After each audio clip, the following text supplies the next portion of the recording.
Let me start with the first session, and the first session is that as it was put, introduction, what does it mean to be faithful? And it's a very important point, because in my understanding, when I come to, for example, translate and try to explain, and be careful, when I'm saying translating, I'm not only speaking from Arabic to English. I'm also translating from Arabic to Arabic. What does it mean for the Arabs, for the very understanding of the language when it comes, for example, to Islam? To anyone who is speaking Arabic, when you come to Islam and you say Islam means submission, is problematic. Because in the Arabic language, Islam is not only submission the way it is in English. So sometimes you have to come to a better understanding of what it means for Arabs, the Arabic words, to get to a better translation in other languages. The simple translation could be misleading. And I will come to this. The starting point is faithfulness. What does it mean to be faithful? And this is where, when from the starting point, what we are asked is to follow the path. Al-Huda is guidance. Sabilillah is the path. All the Islamic terminology is dealing with this. Is you come from God, you go back to Allah, this is your destiny. In between there is a path. And this path is remember. Remember that He revealed books in history, and the last one for the Muslims, the Quran. To be faithful is to be faithful to what was said in that book in the course of history. So it might be that in the book, and this was done by the scholars from the very beginning, scholars of the texts had as a priority to remain faithful to the text. If Allah is sending us a book, a revealed text is to tell us you have to be faithful to the text.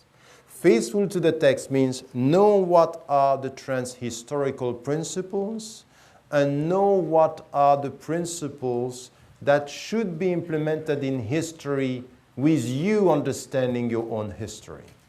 So faithfulness is to be faithful to the text as to the eternal principles, al-usul, and the contextual implementation, al-furu' in history.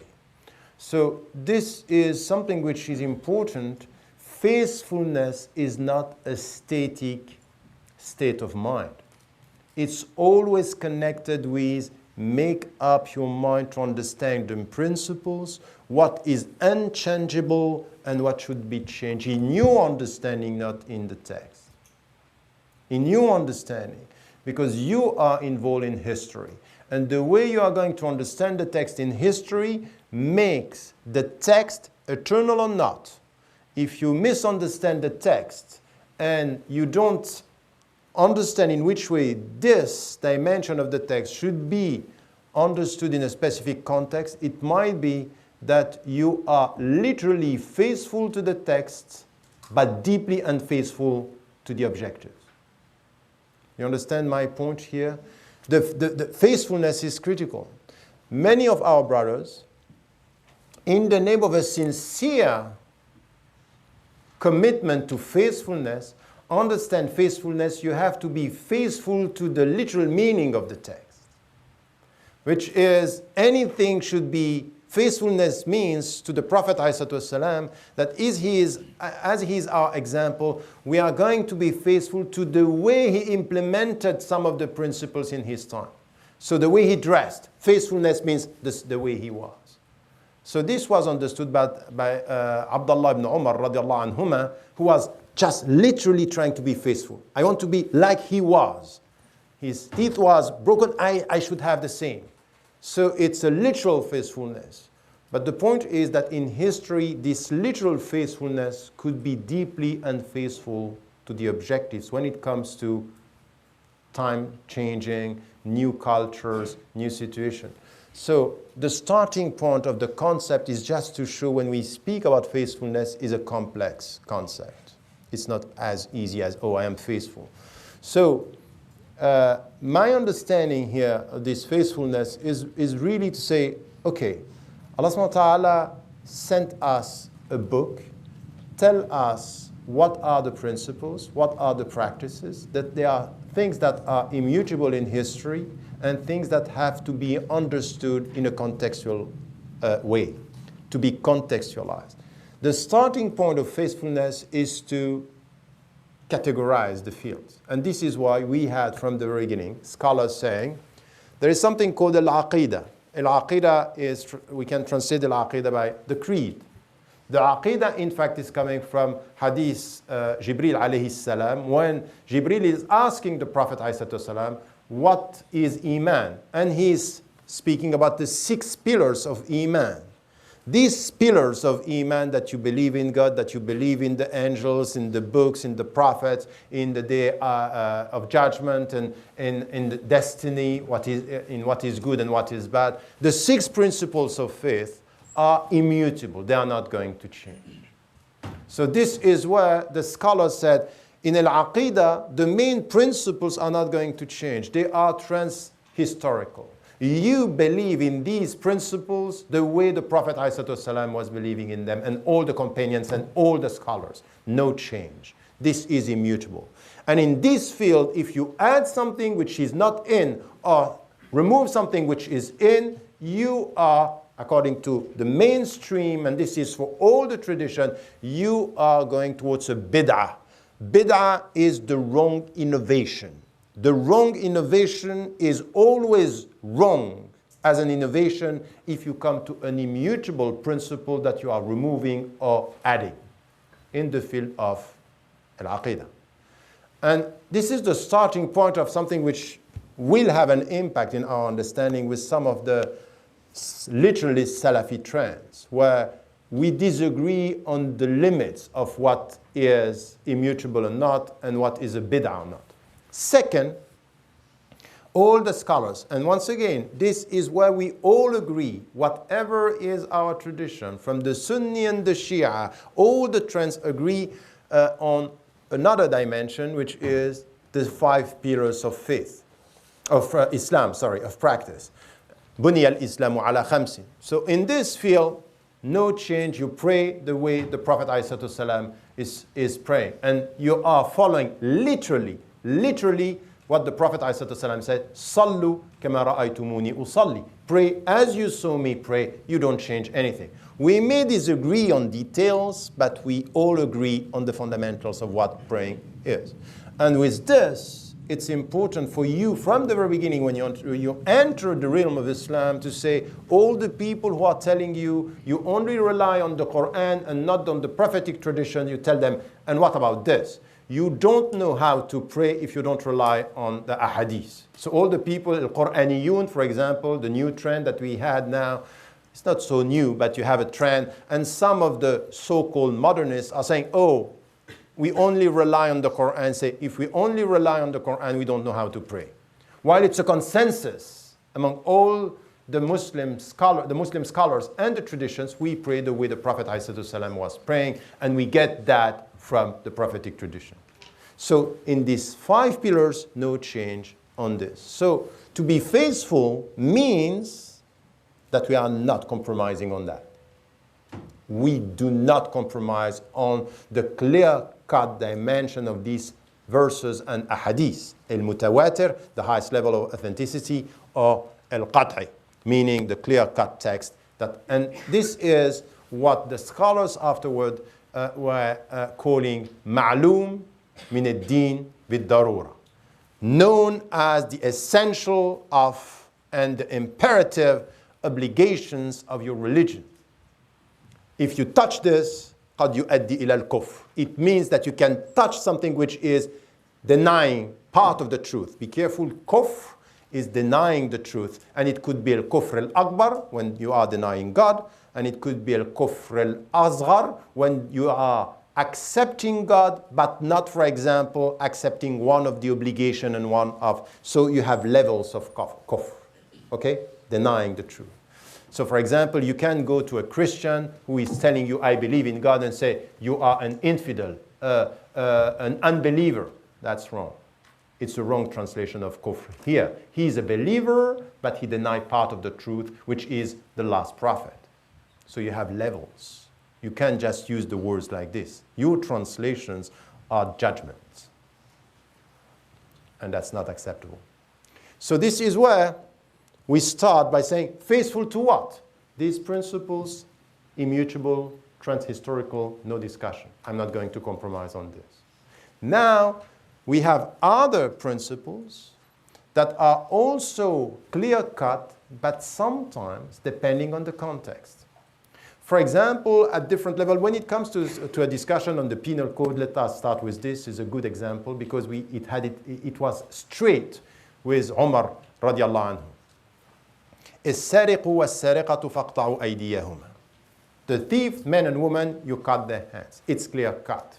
No one can deny the fact that it's in the Quran, and it's clear. It's not a, you cannot start, I have to interpret the text. The text is talking.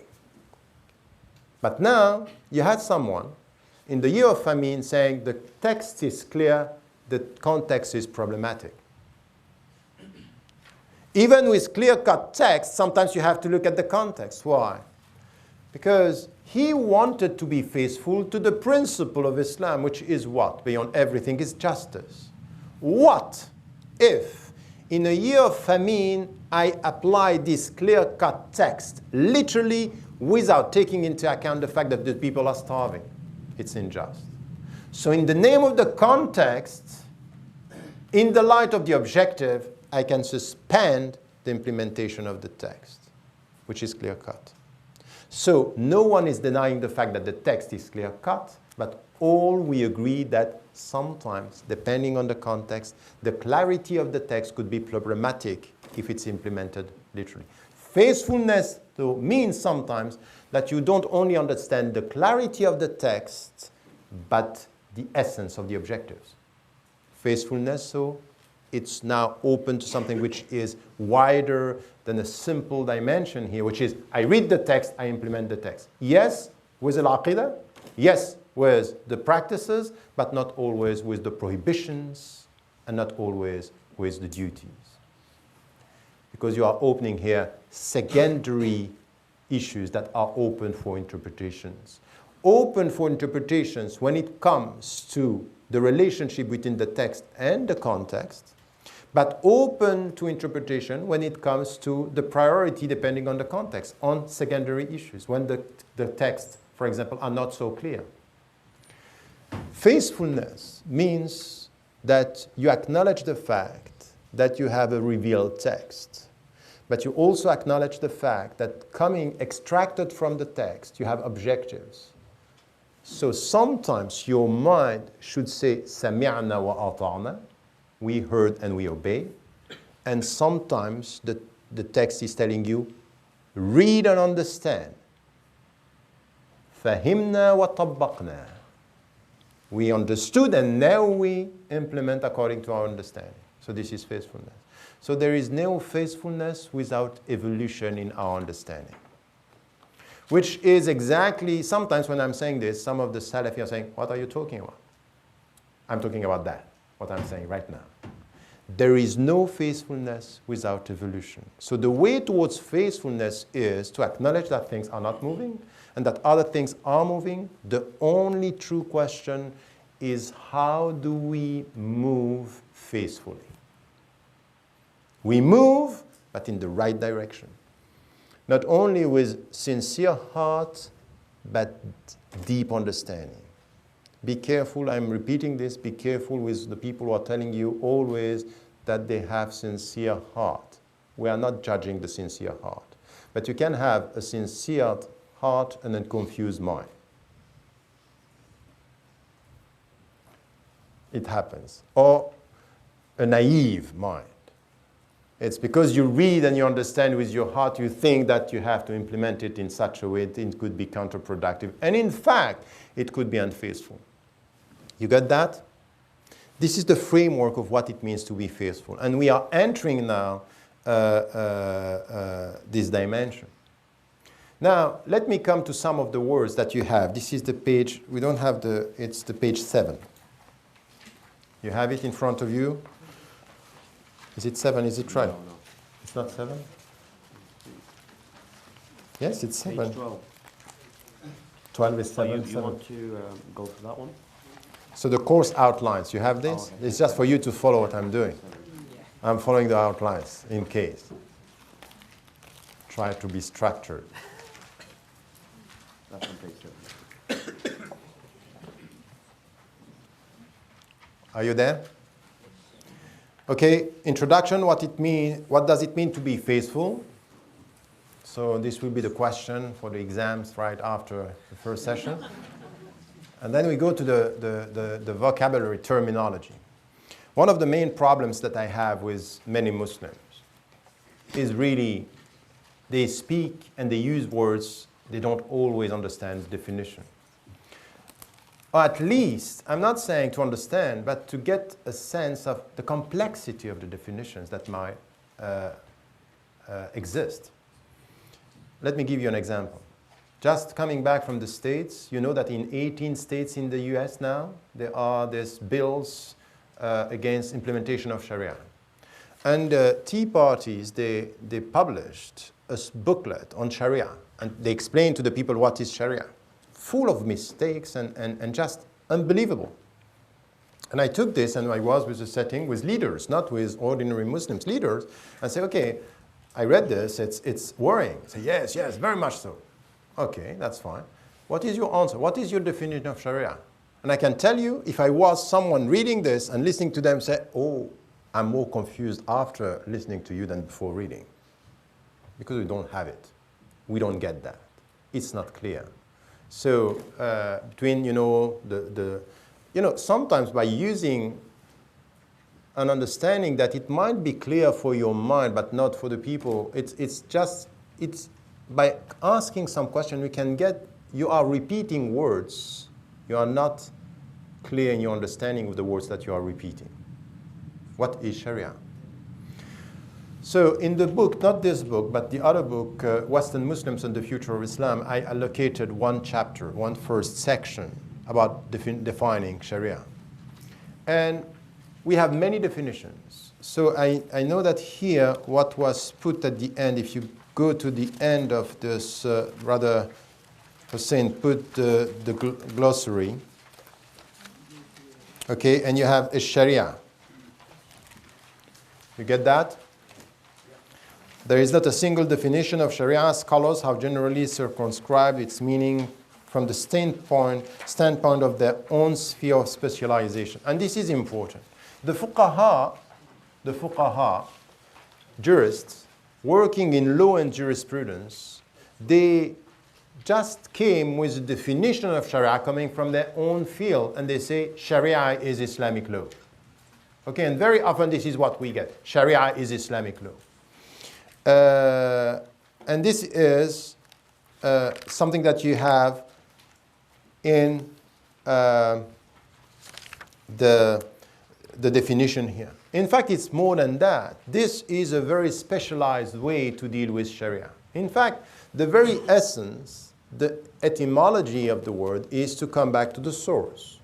There is a dimension ثم جعلناكم على شريعة من الأمر فاتبعوها ثم جعلناك على شريعة من الأمر فاتبعها. We put you in a very specific, and tabi'ha is follow it. شريعة من الأمر, this dimension of Sharia that you have to follow. There is something in the concept of Sharia which has to do with a way, with a path, which is important. Why?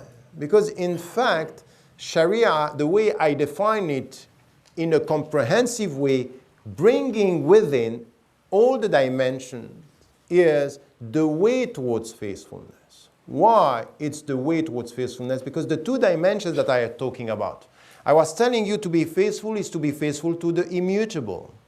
But sometimes to be faithful is to understand the objectives in order to know how to implement the law. So the way towards faithfulness is to know what are the immutable principles on the way, but also to know the objectives of the way in order to implement some of the principles. You get that? So the way towards faithfulness is two things. Faithfulness as the binding factor on the way, but also to question the objective. And when it comes to the fuqaha, I don't have a problem when you speak about the law, God's law, with one condition, is always to think about God's law in the light of their objectives. Because if it's only God's law sacred beyond time, you, as I told you with some of the clear-cut texts, could be unfaithful.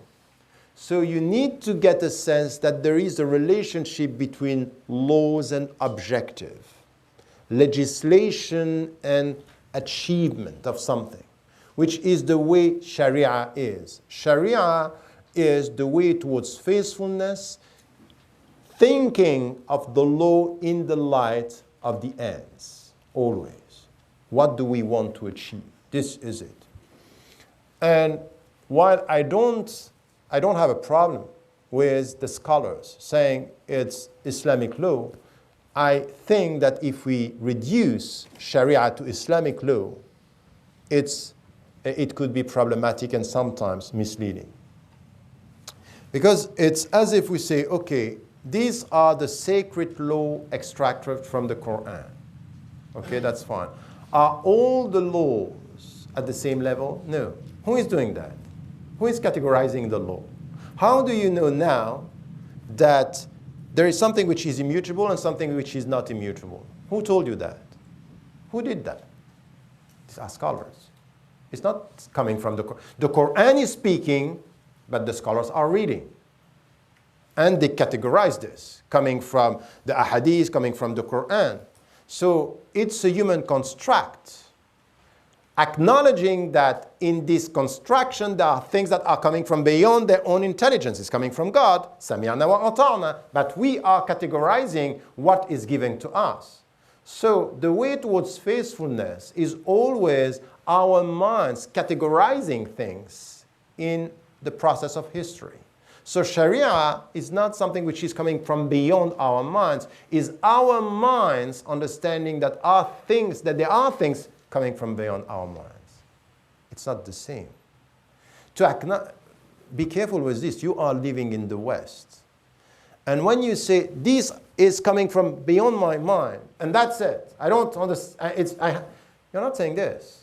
You are rationally accepting that there are things that are coming from beyond your rationality, which is completely different. It's what we call intellectual humility.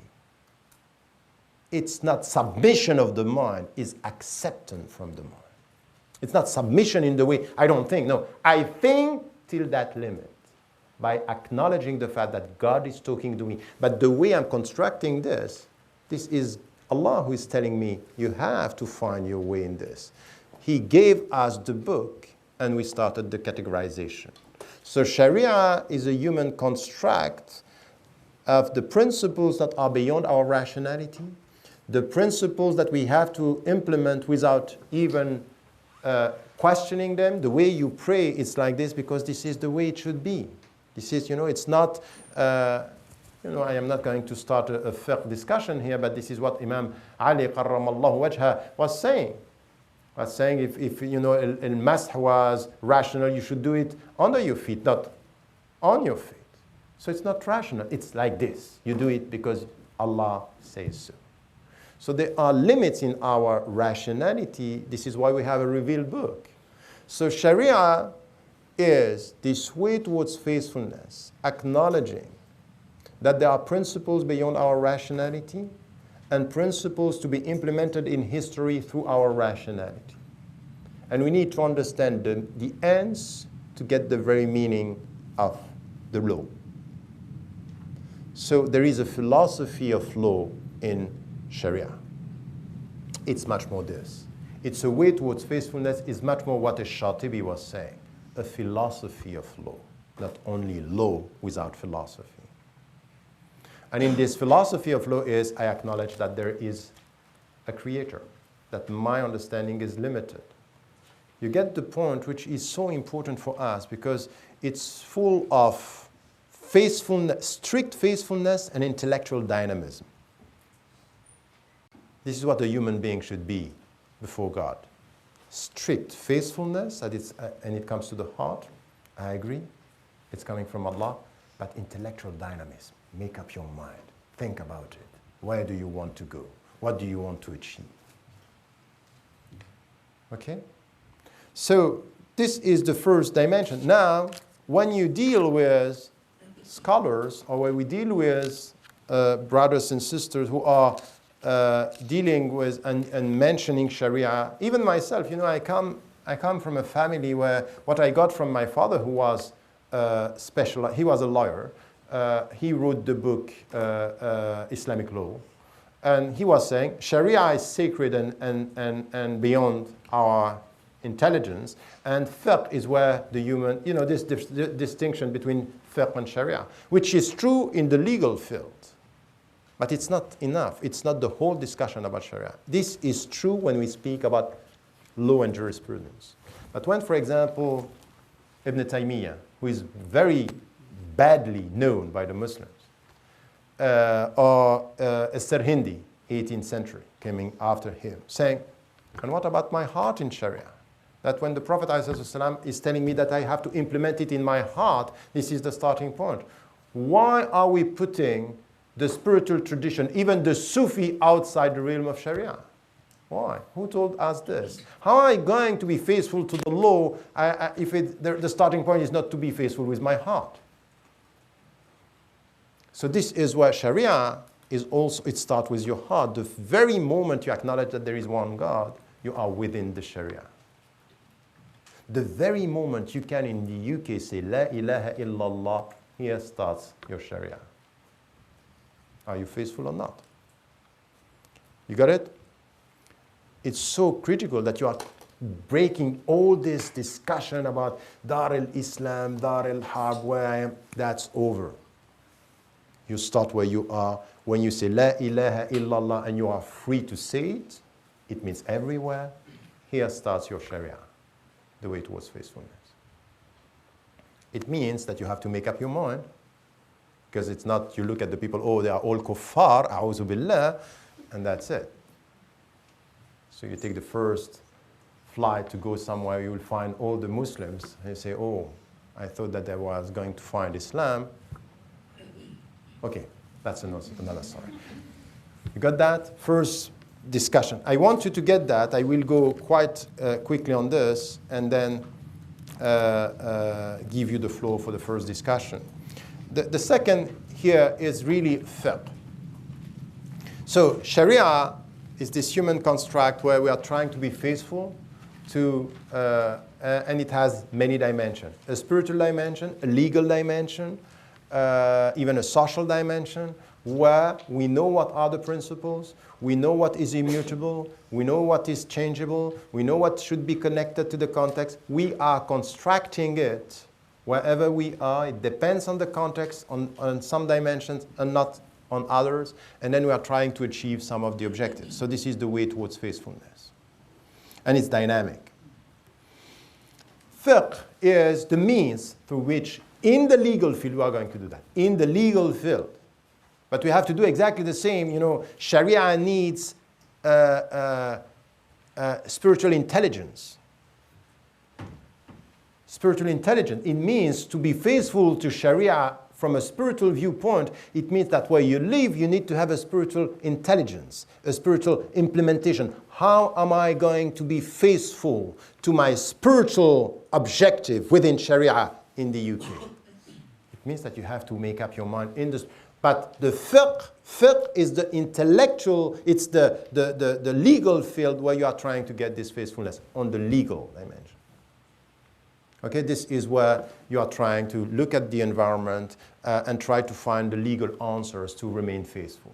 So it's, and by the way, some of the people are translating fiqh as jurisprudence. I'm translating it as law and jurisprudence. Law because there is a framework, and jurisprudence because there is dynamism, which is what Muhammad Iqbal was saying in his book on the reconstruction of religious thought. So I think that he was referring to ijtihad, for example, as this driving force in fiqh to help us to be faithful. So it's the practical answers with jurisprudence. But there is a philosophy here, there is a framework, there is a reference that is also the legal framework that is necessary when you speak about fiqh.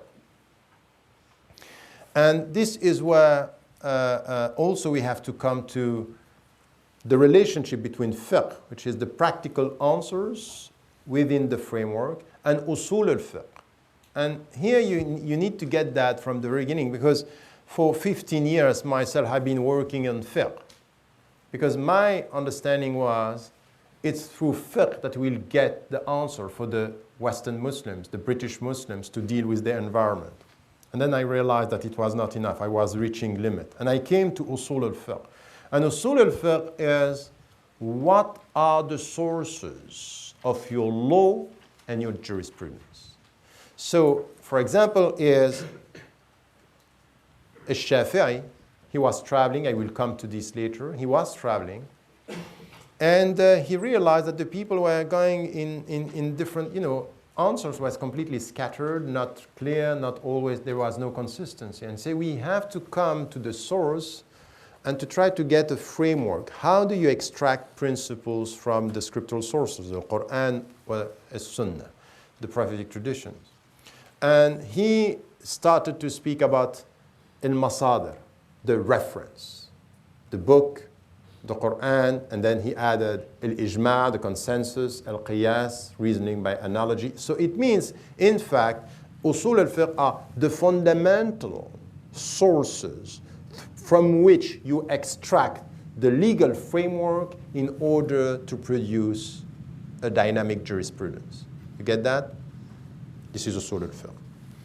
The point is that if you come back, when I was studying usul al-fiqh in Egypt, with my sheikh was asking me, all the people who did that, we had to learn by heart استنباط الأحكام التشريعية من أدلتها التفصيلية. We had to repeat this. In fact, usul al-fiqh was this: استنباط الأحكام, extracting the rules. But very often, because you need to get that, the scholars were specialized. In fact, they defined the sources depending on their specialization. They were scholars of the text. So the sources were the texts. But when you go to a Shafi'i, the first one, and I will come to this, we understand that the fundamental of our legislation are not only the text, it's also the environment. And this is why it's very important. Implicitly, they were putting it everywhere, but it's not explicit. Why? Because when you are a scholar, an Islamic scholar, it means a Muslim scholar is going to deal with the text. So the reference are the texts. But in fact, usul al-fiqh is wider than this. And this is why my intuition with this book is I should not stay within the field of fiqh. I should come back to usul al-fiqh, because here lies the main problem. And I will come to this. This is our discussion today. But let us first start with defining words and concepts. Al-hukm, which is also important in our discussion, is any rule that is coming from the text, explicitly or not explicitly. It could be open, it could be dhanni, where al-hukm is coming from the text or coming from an ijma', which is telling you this is lawful and this is unlawful.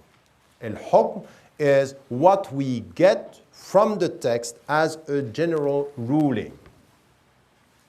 So you have to distinguish between al-hukm wal-fatwa. Al-fatwa is a legal opinion. It's not binding, by the way. You go to someone and you ask for a legal opinion. So you might, for example, know that al-hukm is haram. For example, you can't drink alcohol. Okay? Haram. Al-hukm, hukm. إنما الحلال بين وإنما الحرام بين. We know that this is clear, haram or halal. The hukm is what is coming from the scriptural sources, the Quran or Sunnah, telling us it's lawful or it's unlawful in general terms. Be careful, in general terms. Al-fatwa is the way someone, a scholar, knowing what is halal and not knowing what is haram, is going to look at your specific situation and giving you an answer. What if my medical doctor is telling me that for this specific illness, sickness, for what I have, I need to take these pills, and within these pills there is alcohol? What if he's telling me to protect your health, you need to take this? Could I do it or not? The general hukm is no, no alcohol. The specific question is, what has priority? The prohibition or your life pushing you in a situation of imperative to take this? The fatwa will be, in your situation, in this illness, with this advice coming from a specialist, the medical doctor, do it. So you may have a fatwa confirming or a fatwa going along against the general ruling. A fatwa is a legal opinion. And the legal opinion can be followed or not. You can say, I'm not going to follow. The problem that we have with some of our brothers and sisters today is that they know how it works, so they are going through a touristic way to find the right fatwa. So they don't want to know what Islam is saying. They want Islam to say what they want to get. So they are looking for the scholar who is going, and you will get one. It's not so expensive. So anyway, and this is the problem. You get people who are ready for that, and sometimes it's out of sincerity, and sometimes it's not very sincere. It's just this openness, and you go to someone who has not the knowledge, but he can give you the answer, and you are going to rely on it, on him or her. So the point here is the fatwa is the legal opinion. And we need to get this because it could be with al-maqasid that we are going to study that some fatwa could be in a specific situation not in accordance with the general ruling, but you have to go for this.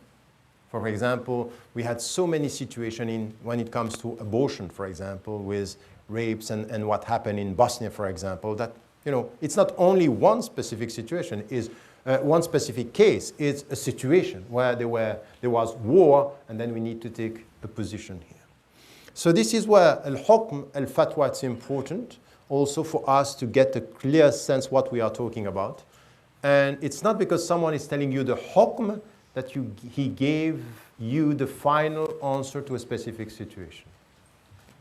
So once again, this is where al-hukm in some of the situation is not going to change when it is related to the immutable, but it can change when it's related to some specific situation. And then the last concept that I wanted you to get, because it's everywhere in the usul al-fiqh tradition, in the tradition, is maslaha, which is the public interest. And once again, it would be too long here to go to analyze and to study all what was said about maslaha. But one of the first scholars, which is,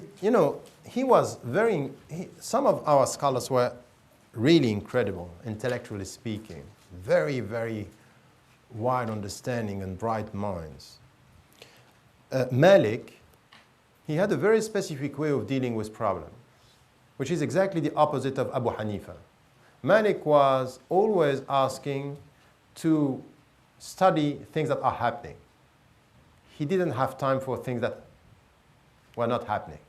So his first question when he was asked is, did it happen? Say, no, I don't have time. Let me study what is happening. في الفقه التقديري of Abu Hanifa is completely different. He was, what if this is happening? And he was complexifying the reality to push the people, his students, to go for answers. Two opposite, contradictory, in fact, methodology, trying to at least remain faithful. They will have the same objective, but not the same methodology. And Malik was the one who said the Quran is speaking about things, clearly. We have to follow. The Quran is opening on other things because the answers are not clear-cut. Dhanni. You have to find your way. And the Quran is silent sometimes. He's not saying anything about a problem.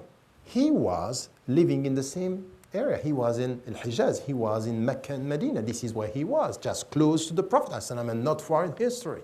And as soon as that, he came with, oh, there is silence in the text. And he came back to the prophetic tradition.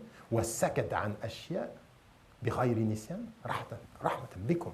Meaning he kept quiet, silent. Allah kept quiet on some of the issues. Not because he was not out of forgetfulness, but out of mercy. Meaning his silence is a mercy and it's your freedom. Now you have to, some gifts are very nice, but quite heavy. It's nice to be free. It's not easy to be free. It's not easy. And this is why the angels were in front of the Adam alayhi salam. He was free and dignified. Knowledge and freedom. Knowledge and freedom, this is what we should get. Protect our freedom with our knowledge. And our freedom is exactly why we are asked to be faithful. Why to be faithful if you're not free? The angels are faithful whatever happens. We are not. Why? Because we are free and we should be responsible. Our mind and our freedom. And here, what is said in the hadith of the Prophet ﷺ is out of mercy, not out of forgetfulness. And what Malik said, this silence is al-masalih al-mursala. Masalih al-mursala means, in fact, that they are public interest, social interest, individual interest, where the Quran is silent and the prophetic tradition is saying nothing. Mursala means they are sent to you to find your way. Al-maslaha is the public interest, and sometimes it's coming from the relationship between the text and the context, and sometimes the relationship between the silence of the text, the necessity for you to be faithful, and what the context is imposing onto you. So this is why you will have reasoning by analogy. This is why you need a consensus of the scholars. This is why you need specialists, because silence is the reality of the text. On many of our issues today, in economy, in medical sciences, in environment, in arts, in education, the text is silent. Masalih mursala. You know what Allah wanted from you, but He did not give you the way to be faithful. Make your mind. Maslaha is this public interest. It has to come. And the Shatibi was saying, following, in fact, Ibn al-Qayyim al-Jawziyya, Ibn Taymiyyah's student, who was saying, in fact, all the Quran, all the Sharia is, in fact, for maslahat in-nas. It's all about our interest. Allah sent the book for our interest. He gave us the principles for our interest. And He said He kept silent for our interest. So we need to follow what He's saying for our interest, and we have to make up our mind for our interest, just to reconcile the two. His silence is for history, and His words are for eternity. Make your mind. Find your way. This is where Maslaha is so critical, central in the Islamic tradition. You got that as well? So now it's the exam. First one, Islam and the notion of faithfulness, which is important. And then you have Sharia, fiqh, usul al-fiqh, hukm, and fatwa, the starting point. We can have a list of all this, but this is where I want you to start to be equipped with many of the things that we are going to do afterwards, just to be equipped terminologically speaking. And if I can suggest something as a methodology for now and for the future, never start anything in your Islamic studies without getting a very in-depth understanding of the words that you are using. This is the starting point. If you don't start with a methodology, you are lost. And this is why the scholars were always saying, by this I mean, by this I mean, by this I mean, and then they go. But very often I'm talking to some people, and they start by saying, oh, you said this, and they don't even understand the definition of the word that I was using. I say, no, I've never said that, because you don't have the right understanding. So the discussion is distorted from the very beginning. I stop here. How much time do we have for the first discussion? About 15 minutes. Okay.